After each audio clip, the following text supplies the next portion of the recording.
ഒരു കാട്ടിലൂടെ ഒരു മാൻ നടന്നു വരികയാണ്. ഒരു കുഞ്ഞൻ മാനാണ്. അന്നേരം ദാ വരുന്നു സ്വച്ഛാധിപതിയുടെ ഉദാഹരണമായ അഹങ്കാരത്തിൻ്റെ കിരീടമായ മുൾക്കിരീടമാകുന്ന കുറുക്കൻ. അപ്പോൾ മാനിന് ഇനി രക്ഷയില്ല. മാൻ അഭിമുഖീകരിക്കുന്നത് ഈ സ്വച്ഛാധിപതിയായിട്ടുള്ള അധികാരഭാവം ഉള്ള കുറുക്കൻ്റെ മുന്നിലായിപ്പോയി.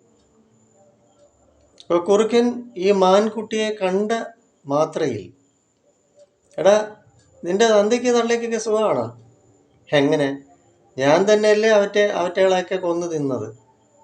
പിന്നെ നിന്നോട് എന്തോ ഞാൻ ചോദിക്കാൻ? ഇപ്പം നീയും എൻ്റെ മുന്നിൽ ഇരയായി. എന്നാ അങ്ങ് പോരെ എന്ന് പറഞ്ഞില്ല. അതിനു മുന്നേ തന്നെ ഈ കുറുക്കൻ ഈ മാനിനെ ആക്രമിക്കുകയും കൊല്ലുകയും തൻ്റെ സ്വച്ഛാധിപത്യം കാണിക്കുകയും ചെയ്തു.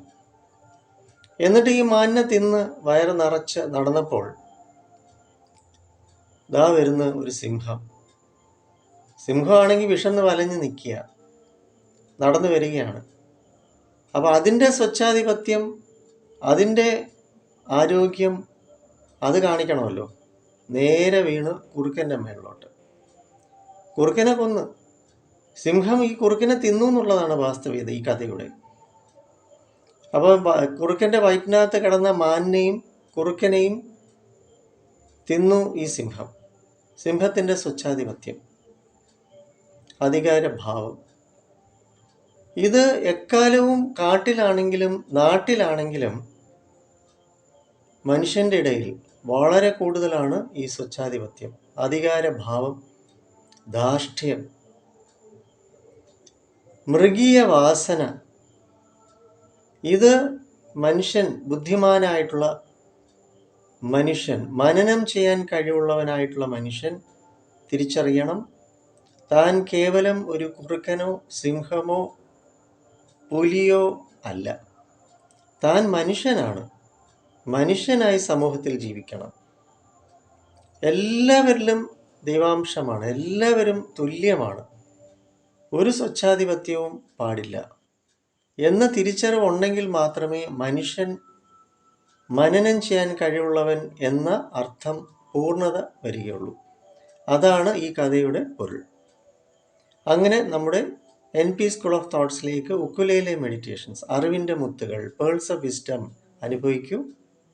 സുഗന്ധം, സംഗീതം, ധ്യാനം, അറിവ് എന്നിവയെല്ലാം കോർത്തിണക്കിക്കൊണ്ടുള്ളതല്ലേ നമ്മുടെ ഉക്കുലേലെ മെഡിറ്റേഷൻസ്. വരിക, എക്സ്പീരിയൻസ് ചെയ്യും ധ്യാനം, മെഡിറ്റേഷൻസ്.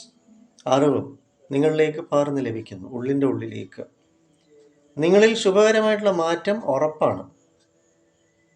നിങ്ങളുടെ ജീവിതം ധന്യമാകുന്നു, പുണ്യമാകുന്നു, ഊർജ്ജസ്വലതയും ഉന്മേഷവും ഉള്ളതാക്കി തീർക്കുന്നു നമ്മുടെ NP സ്കൂൾ ഓഫ് തോട്ട്സിലെ ഉക്കുലേലെ മെഡിറ്റേഷൻസ്. ഞാൻ കൊല്ലം ഐത്തിലെ മെഡിട്രീന ഹോസ്പിറ്റലിൽ സൈക്കോളജിസ്റ്റാണ്. Counselling, psychotherapy, family counselling, adolescent counselling, child psychology, hypnotherapy ഒക്കെ ഉണ്ട്. വന്നൊക്കെ പ്രയോജനപ്പെടുത്തുക. 9605743596 ആണ് എൻ്റെ നമ്പർ. അതുകൊണ്ട് സ്വച്ഛാധിപത്യം എപ്പോഴും എക്കാലവും വാഴത്തില്ല. ഒന്നിന് അതിൻ്റെ പുറകിൽ അതിന് മുകളിലും സ്വച്ഛാധിപത്യം സ്ഥാപിക്കുന്നവരുണ്ട്. അപ്പോൾ ആരും സ്വച്ഛാധിപത്യം അവർക്ക് മാത്രമായിട്ടുള്ളതല്ലെന്ന് മനസ്സിലാക്കുക. അത് മനുഷ്യന് പാടില്ല എന്ന ബുദ്ധിയാണ് ഈ കഥയിൽ നിന്ന് വിശേഷമായിട്ട് നിങ്ങൾക്ക് ലഭിക്കുക. എല്ലാവർക്കും മംഗളം ഭവിക്കട്ടെ.